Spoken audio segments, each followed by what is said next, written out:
terms of the social resonance of Mars, Mars is anti-social, whereas Venus is about creating a connection. Mars is about macheteing that connection, which in real life means drawing boundaries. Being like, that is not okay, I cut that off, right?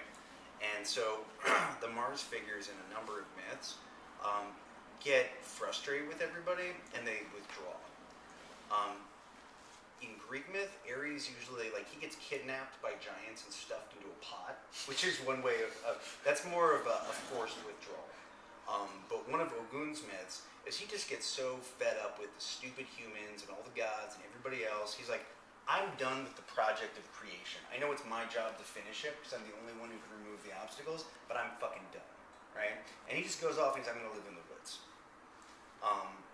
And he's only seduced back into participating in creation by Oshun or Uzui, right? There's also, one of the Vedic or Indian figures for Mars, God, which one is it? Skanda or Kartikeya? Anyway, one of the Vedic or Indian myths centers on him also just getting sick of creation, and he goes to a mountaintop to meditate, right? And so it's a very common thing. It's Mars's alone time, and it's we can see that idea of the lone warrior, like withdrawing from things, and also all over pop culture. For example, I don't know who played Street Fighter 2 growing up, but basically the main character in Street Fighter 2 was Ryu, and he, his story was that he was a lone warrior who traveled the globe, just like barefoot, just waiting for people to fight. He just wanted a good fight, right? And the idea of it's the here I go again on my own thing, and a lot of people, especially men, will respond to really powerful Mars transits by getting super frustrated with everybody around them and just being like, dude, I just need to be alone. During the recent Mars retrograde, a lot of people felt that way but didn't know to withdraw, and so they just got really pissy with the people in their lives. One of the people I talked to recently who had a really good time had actually planned to withdraw and literally had like a sabbatical where they were totally on their own and just like working on their shit, and it went great for them. Right, and so that's it's one of the ways like Mars's energy is antisocial, and if you've got a lot of Mars energy in your chart, or that's being supplemented by a very strong Mars transit or period, withdrawing to the forge, withdrawing to a place where you can channel those energies without randomly destroying things is really important.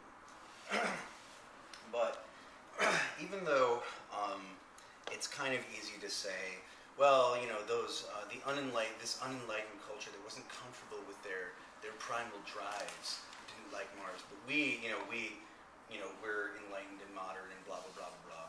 Even though our culture isn't, it's kind of easy to look at it that way.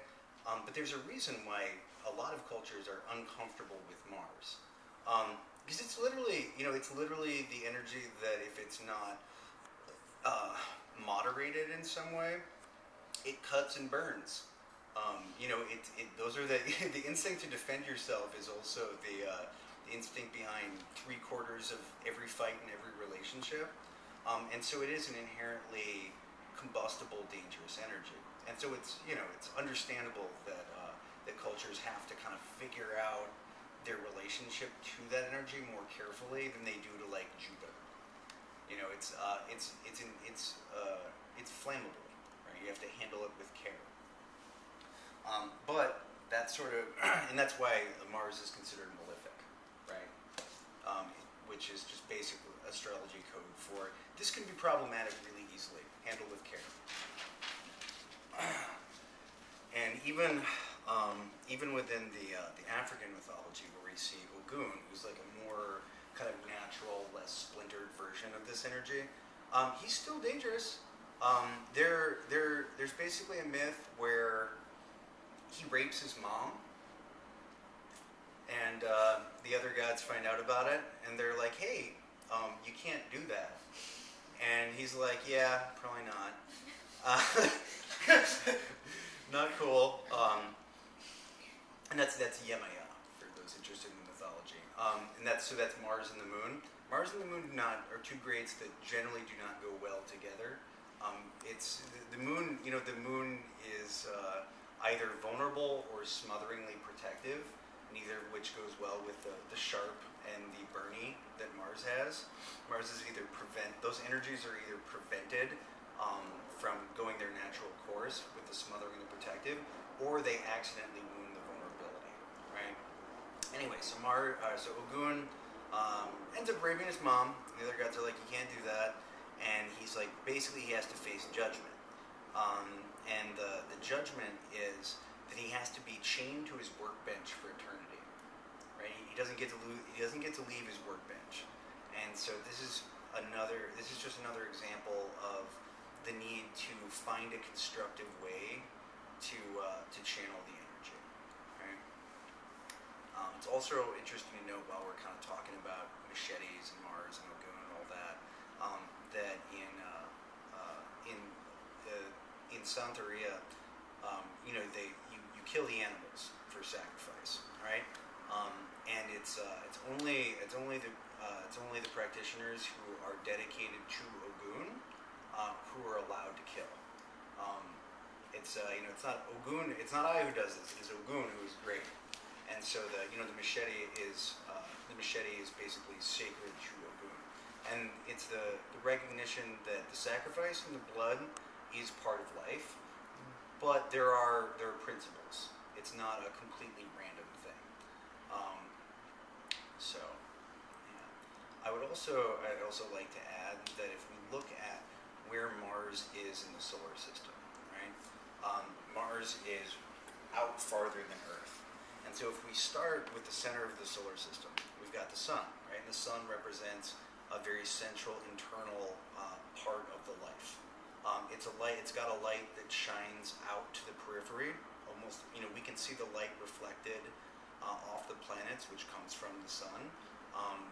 All the time. That's how we know the planets are there, is that reflected light. But the sun is it's the center of self. It's also the corona of self, the ego, the mask, the persona, the identity. And then we move in, then we move out a little bit. Then we have Mercury, we have the sun, we have the self thinking about the world and thinking about itself. Then we have Venus, which is the feelings about that and how we, the thick bonds that we create.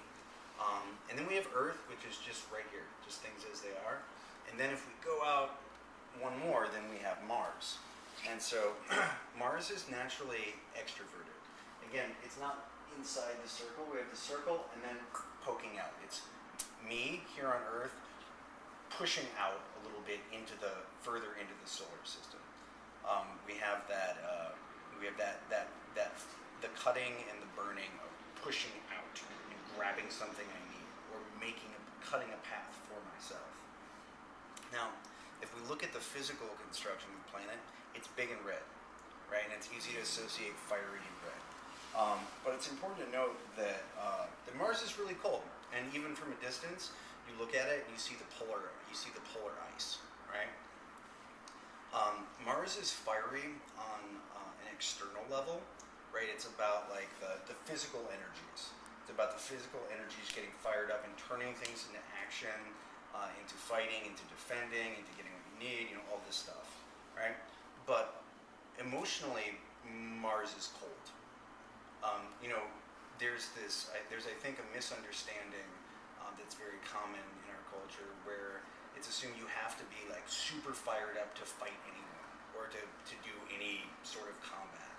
Whereas if you look at the lore of people who actually fought for most of their lives, they're you find very few exhortations to get super fired up. The way of the warrior is basically cold emotionally. It's not to say evil or bad, or when we say something that's cold-hearted, it's like an insult.